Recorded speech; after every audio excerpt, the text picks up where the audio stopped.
ऐरी मैं तो प्रेम दीवानी, मेरो दर्द न जाने कौन, मेरो दर्द न जाने कौन, जाने तो जाने, जाने तो जाने, मारो गिरधर गोपाल, दूसरों ना कोई। हॉलीवुड फिल्म थी द गिनीस ऑफ ब्यूटी, जो कि जिसकी शूट थाईलैंड में हमने की थी।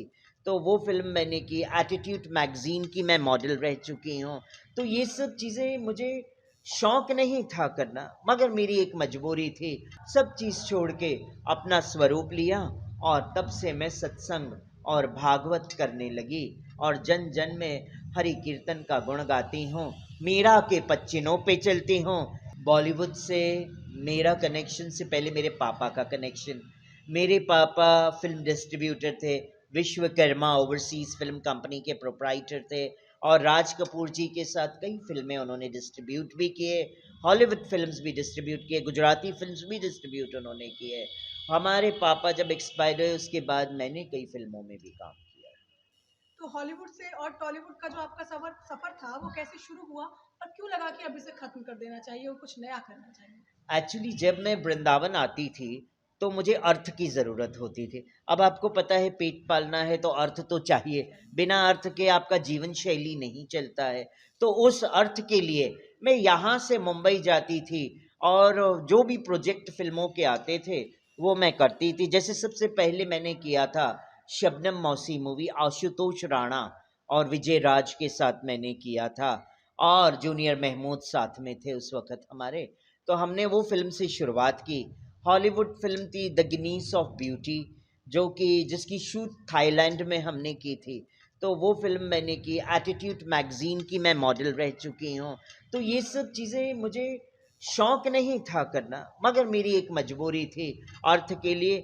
जब मेरे गुरु का आदेश हुआ कि आपका आध्यात्मिक जो स्टडीज़ है, जो स्पिरिचुअल स्टडीज़ है, वो अब आपका पूर्ण हो चुका। Now you are bonafide, go and cultivate this knowledge to the peoples and to your kind of peoples also.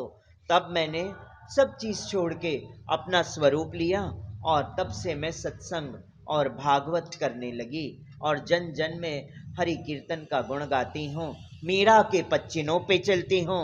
Airi मैं तो प्रेम दीवानी, ऐरी मैं तो प्रेम दीवानी, मेरो दर्द न जाने कौन, मेरो दर्द न जाने कौन, जाने तो जाने, जाने तो जाने, मारो गिरधर गोपाल, दूसरों ना कोई, दूसरों ना कोई। ऐरी मैं तो प्रेम दीवानी, मेरो दर्द न जाने कोई, जाने तो जाने, मारो गिरधर गोपाल, दूसरों ना कोई। अगर कभी ऐसा विचार आता है कि बायोपिक बनानी चाहिए तो आप खुद के रूप में किस एक्ट्रेस को अपने रोल में देखना पसंद करेंगे? मैं अपने आप को ही देखना पसंद करूँ, कोई एक्ट्रेस नहीं चाहिए। आप उस गुण को खुद निभाना चाहेंगे? हाँ जी, क्यों नहीं।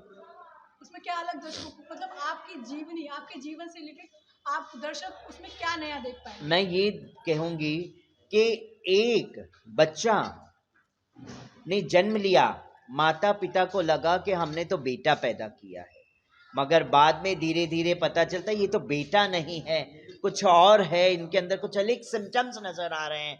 धीरे धीरे वो किस तरह से अपने समाज की ओर मड़ाव करता है और समाज में भी जाता है तो उसे समाज में भी अपना मन नहीं लगता है, क्योंकि बचपन से ही उसका मन, उसकी आत्मा सिर्फ कृष्ण में रमी रहती है। तो वहाँ से अपने समाज को छोड़ ब्रजभूमि वृंदावन की ओर प्रस्थान करती है और ब्रजभूमि वृंदावन में रह के शास्त्रों का अध्ययन, गुरु धारण करती है, अपने ओरिएंटेशन को छुपा के आश्रम में जग स्थान लेती हैं, गुरु से दीक्षा और शिक्षा लेके अपना आगे का सफर जारी रखती है।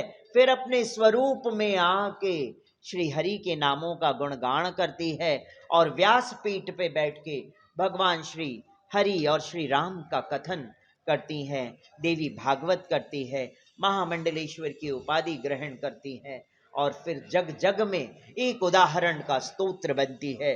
तो फिल्म का मतलब ही ये है कि समाज में अपने जीवन लोगों को पता चले और वो स्ट्रांग हो, उनका भी विल पावर स्ट्रांग हो।